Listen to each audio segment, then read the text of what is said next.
जाने कहाँ गए भगवन, लक्ष्मी फूट फूट कर रोए। जाने कहाँ गए भगवन, लक्ष्मी फूट फूट कर रोए। मैं खोज खोज कर हारी, मोहे मिले नहीं बनवारी। मैं खोज खोज कर हारी, मोहे मिले नहीं बनवारी। नारद करियो जरा विचार, लक्ष्मी फूट फूट कर रोए। नारद करियो जरा विचार, लक्ष्मी फूट फूट कर रोए। हरे कृष्ण। राधे राधे। आप सभी को कामिका एकादशी की हार्दिक शुभकामनाएं। आज सावन मास के कृष्ण पक्ष की कामिका एकादशी है। इस शुभ अवसर पर आप सभी सुनिए सभी पापों का नाश करने वाली और मोक्ष प्रदान करने वाली पावन कामिका एकादशी व्रत की कथा। श्री पद्म पुराण में वर्णित कामिका एकादशी की कथा के अनुसार एक बार धर्मराज युधिष्ठिर ने भगवान श्री कृष्ण से पूछा, हे गोविंद, हे वासुदेव, आपको नमस्कार है। श्रावण के कृष्ण पक्ष में कौन सी एकादशी आती है? आप कृपया उसका भी विस्तार से वर्णन कीजिए। तब भगवान श्री कृष्ण बोले, राजन सुनो, मैं तुम्हें एक ऐसा पापनाशक उपाख्यान सुनाता हूँ जिसे पूर्व समय में ब्रह्मा जी ने नारद जी के पूछने पर कहा था। नारद जी ने प्रश्न किया, हे भगवान, हे कमलासन, मैं आपसे यह सुनना चाहता हूँ कि श्रावण मास के कृष्ण पक्ष में जो एकादशी होती है उसका क्या नाम है, उसके कौन से देवता है और उससे कौन सा पुण्य प्राप्त होता है। प्रभु, यह सब कृपया करके बताइए। तब ब्रह्मा जी ने कहा, नारद सुनो, मैं संपूर्ण लोकों के हित की इच्छा से तुम्हारे प्रश्न का उत्तर दे रहा हूँ। श्रावण मास में जो कृष्ण पक्ष की एकादशी होती है उसका नाम कामिका है। उसके स्मरण मात्र से वाजपेयी यज्ञ का फल प्राप्त होता है। उस दिन श्रीधर, हरि, विष्णु, माधव और मधुसूदन आदि नामों से भगवान का पूजन करना चाहिए। भगवान श्री कृष्ण के पूजन से जो फल प्राप्त होता है वह गंगा, काशी, नैमिषारण्य तथा पुष्कर क्षेत्र में भी सुलभ नहीं है।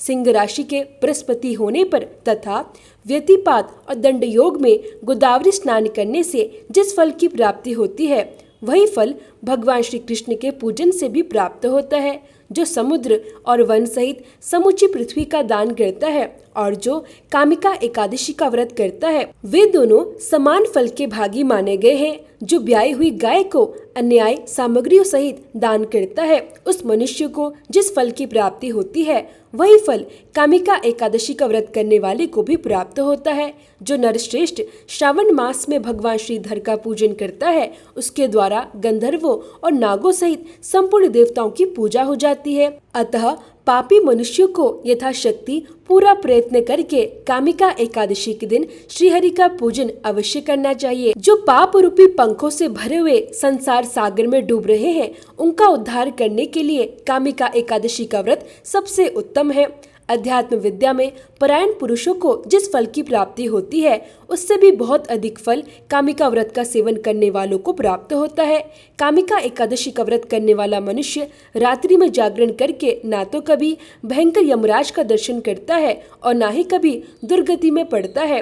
ब्रह्मा जी आगे कहते हैं, लाल मणि, मोती, वैदुर्य और मूंगे आदि से पूजित होकर भी भगवान विष्णु वैसे संतुष्ट नहीं होते जैसे तुलसी दल से पूजित होने पर होते हैं। जिसने तुलसी की मंजरी से श्री केशव का पूजन किया है उसके जन्म भर के पाप निश्चय ही नष्ट हो जाते हैं। जो दर्शन करने पर सारे पाप समुदाय का नाश कर देती है, स्पर्श करने पर शरीर को पवित्र बनाती है, प्रणाम करने पर रोगों का निवारण करती है, जल से सींचने पर यमराज को भी भय पहुंचाती है, आरोपित करने पर भगवान श्री कृष्ण के समीप ले जाती है और भगवान के चरणों में चढ़ाने पर मोक्ष रूपी फल प्रदान करती है। उस तुलसी देवी को नमस्कार है। जो मनुष्य एकादशी के दिन दिन रात दीपदान करता है उसके पुण्यों की संख्या स्वयं चित्रगुप्त महाराज भी नहीं जानते। एकादशी के दिन भगवान श्री कृष्ण के सम्मुख जिसका दीपक जलता है उसके पितर स्वर्गलोक में स्थित होकर अमृत पान से तृप्त होते हैं। घी अथवा तिल के तेल से भगवान के सामने दीपक जलाकर मनुष्य देह त्यागने के बाद करोड़ों दीपकों से पूजित होकर स्वर्गलोक में जाता है। भगवान श्री कृष्ण कहते हैं, हे युधिष्ठिर, यह तुम्हारे सामने मैंने कामिका एकादशी की महिमा का वर्णन किया है। कामिका सब पातकों को हरने वाली है, अतः मनुष्य को इसका व्रत अवश्य करना चाहिए। यह स्वर्गलोक तथा महान पुण्य फल प्रदान करने वाली है। जो मनुष्य श्रद्धा के साथ इसका महात्म्य श्रवण करता है वह सब पापों से मुक्त होकर श्री विष्णु लोक में जाता है। अब सुनिए कामिका एकादशी की एक और कथा। धार्मिक ग्रंथों के अनुसार कालांतर में किसी गांव में एक बहुत ही बलशाली क्षत्रिय रहा करता था। उसे अपने बल पर बहुत गर्व था। हालांकि वह धर्मपरायण था।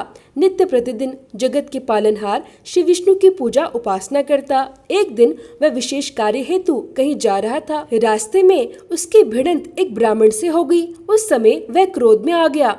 ब्राह्मण व्यक्ति उसे कुछ समझाता उससे पहले वह ब्राह्मण से हाथापाई करने लगा। ब्राह्मण बहुत दुर्बल था और वह बलशाली क्षत्रिय के प्रहार को सहन नहीं कर पाया। इसके चलते तुरंत ही ब्राह्मण की मृत्यु हो गई। यह देखकर बलशाली क्षत्रिय अब पश्चाताप करने लगा। उसे अपनी गलती का एहसास हुआ कि उसने बल के दम पर एक निर्बल ब्राह्मण की हत्या कर दी। आवेग में आकर ब्राह्मण व्यक्ति की हत्या करने से वह बेहद दुखी हुआ और यह सूचना पूरे गांव में देखते ही देखते आग की तरह फैल गई। क्षत्रिय व्यक्ति ने गांव वालों से क्षमा याचना की, साथ ही ब्राह्मण का अंतिम संस्कार विधि विधान से करने का वचन भी दिया। लेकिन क्षत्रिय को तो ब्रह्म हत्या का पाप लग चुका था। तब पंडितों ने अंतिम क्रिया में सम्मिलित होने से ही इनकार कर दिया। उस समय क्षत्रिय ने भी सभी ब्राह्मणों के पैरों में गिड़गिड़ाकर उनसे ब्रह्मा हत्या दोष निवारण के लिए उपाय जानना चाहा। तब पंडितों ने कहा, ब्राह्मण हत्या दोष का प्रायश्चित करने के पश्चात ही हम लोग आपके घर पर भोजन ग्रहण करेंगे।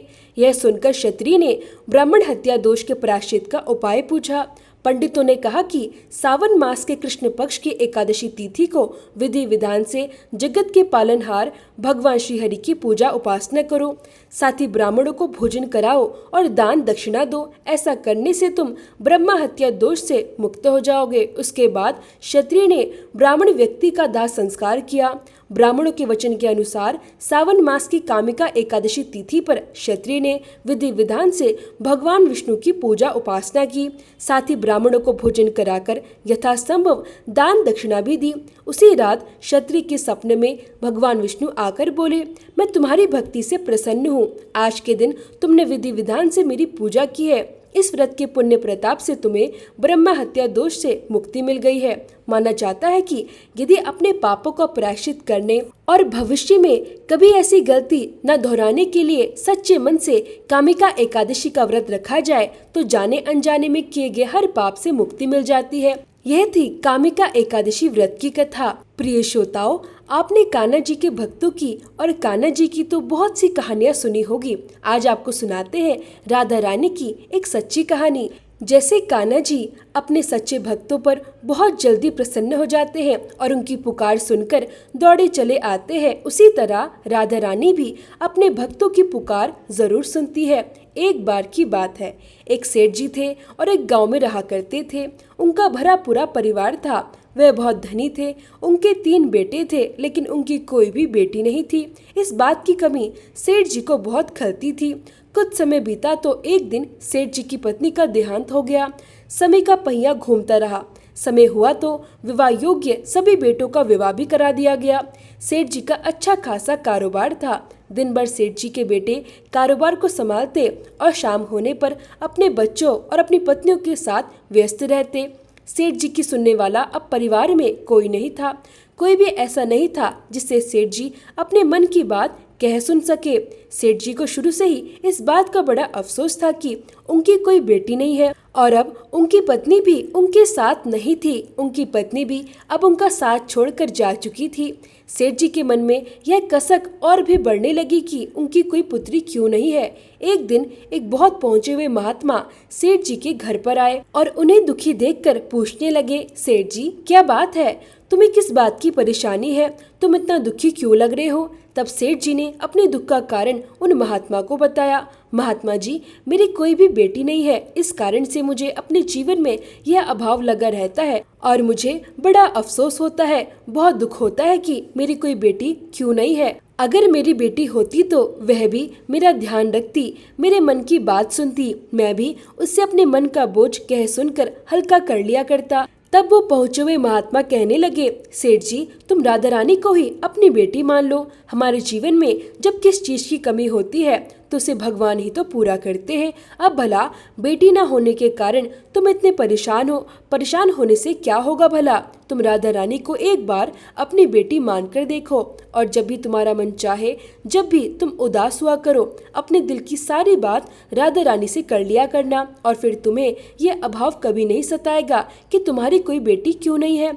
महात्मा जी की ये बात सेठ जी को बड़ी अच्छी लगी और फिर उन्होंने ऐसा ही किया। खूब खुश होकर बाजार गए और वहाँ से राधा रानी की एक सुंदर सी मूर्ति खरीद कर ले आए। उन्हें पहनाने के लिए सुंदर सुंदर पोशाकें भी ले आए। हर दिन वे राधा रानी की मूर्ति को स्नान कराते और उनकी पोशाक बदलते, उनसे खूब सारी बातें करते और फिर हर दिन खुद भोजन करने से पहले राधा रानी को भोग लगाते। सोने से पहले यह उनका नियम बन गया था कि वे राधा रानी के साथ खूब बातें करते, दिन भर की बातें राधा रानी को सुनाया करते। ऐसा करते करते सेठ जी दिल से ही राधा रानी को अपनी बेटी मानने लगे और वह यह भूल ही गए कि उनकी कोई बेटी नहीं है और वे इस एक निर्जीव सी मूर्ति को ही अपनी बेटी मान बैठे हैं। लेकिन भक्ति में मग्न सेठ जी को किसी भी बात का आभास नहीं था। उन्हें बस पता था तो यह कि उनकी एक बेटी है जिससे वह हर दिन खूब सारी बातें करते हैं। अब जब तक सेठ जी दिन भर राधा रानी से बात न कर ले या उनकी पसंद का भोजन राधा रानी को ना खिला ले, उनका मन ही नहीं लगता था। जब तक वह उनसे बात नहीं कर लेते तब तक उनके मन को बड़ी बेचैनी रहती। बहुत सारी बातें करने के बाद, अपने दिल की सारी बातें कहने के बाद ही उनके मन को सुकून आया करता। एक बार की बात है, सेठ जी के घर पर चूड़ी बेचने वाली एक मनिहारिन आया करती थी और सेठ जी की बहुएं उस मनिहारिन से खरीद कर चूड़ियां पहनती थी। एक दिन वह मनिहारिन चूड़ी बेचने के लिए सेठ जी के घर आई। तब उसने सेठ जी की तीनों बहुओं को उनकी पसंद की चूड़ियां पहनाई। मनिहारिन सेठ जी के घर पर बैठी हुई थी। सेठ जी की तीनों बहुएं तो चूड़ियां पहनकर चले गई। उनके ही सामने एक छोटी सी कन्या आई और वह मनिहारिन से कहने लगी, मुझे भी चूड़ियां पहना दो, खूब सारी रंग बिरंगी। चूड़ी वाली ने सोचा कि शायद सेठ जी के घर पर कोई मेहमान आया होगा, उन्हीं की यह कन्या होगी। तब उसने भी उस नन्ही बालिका को चूड़ियां पहना दी और इसके बाद वो चूड़ी वाली मनिहारिन सेठ जी से पैसे मांगने सेठ जी की दुकान पर पहुंच गई और कहने लगी, मुझे चूड़ियों के पैसे दे दो। और उसने पहले से अधिक पैसे मांगे तो सेठ जी ने कहा, क्या बात है, तुम हर बार तो इतने रुपए की चूड़ियां पहना कर आती हो, क्या तुम्हारी चूड़ियां महंगी हो गई हैं जो हर बार से अधिक रुपए मांग रही हो। तो मनिहारिन बोली, नहीं सेठ जी, मैंने चूड़ियों का दाम तो नहीं बढ़ाया। हाँ, लेकिन आज मैंने 3 लोगों को नहीं बल्कि 4 लोगों को चूड़ियां पहनाई है। सेठ जी ने सुना तो कहने लगे, अरे तुमसे कोई गलती होगी, मेरे घर पर तो चूड़ी पहनने के लिए सिर्फ 3 बहुएं हैं। यह लो, तुम 3 बहुओं की चूड़ी के पैसे रखो। मनिहारिन भी कुछ नहीं बोली, सेठ जी से पैसे लेकर चुपचाप अपने घर आ गई। शाम हुई तो सेठ जी दुकान से अपने घर पर आए। आकर उन्होंने सबसे पहले राधा रानी को भोग लगाया और फिर हर बार की तरह दिन भर की सारी बातें राधा रानी से बताई और सो गई। उस रात सेठ जी के सपने में राधा रानी आ गई और बोली, बाबा, आपने चूड़ी वाली को मेरी चूड़ी के पैसे क्यों नहीं दिए? जब आप मुझे अपनी बेटी मानते हो तो फिर बताओ मुझे कि आपने मेरी चूड़ी के पैसे मनिहारिन को क्यों नहीं दिए। ऐसा कहकर राधा रानी एक छोटी सी बेटी की तरह, लाडली बेटी की तरह सपने में रोने लगी। यह देखकर घबराहट के मारे सेठ जी की आंखें तुरंत खुल गई। अपनी लाडली बेटी को रोता देखकर सेठ जी भी रोने लगे। जब सुबह हुई तो भागे भागे मनिहारिन के घर गए और बहुत सारे सोने के सिक्के उसके पैरों में रख दिए और मनिहारिन से बोले, बहन, तुम कल सच बोल रही थी कि तुमने 4 को ही चूड़ियां पहनाई है और मैंने तो श्री जी को अपनी बेटी माना है। तुम बहुत भाग्यशाली हो जिसको राधा रानी के दर्शन हुए हैं। अरे मैं तो इतने दिनों से उनके दर्शन को तड़प रहा हूँ और तुमने बस एक बार में ही उनके दर्शन कर लिए। ऐसा कहकर सेठ जी रोने लगे। फिर हाथ जोड़कर बोले, बहन, तुम्हें चूड़ी का जो भी दाम चाहिए मुझसे मांग लो। सेठ जी को रोता देखकर मनिहारिन की आंखों में भी आंसू आ गए और मन ही मन सोचने लगी कि जब मुझे खुद राधा रानी के दर्शन हो ही गए हैं तो फिर भला मुझे सेठ जी से दाम क्यों लेने और मुझे इससे ज्यादा क्या चाहिए।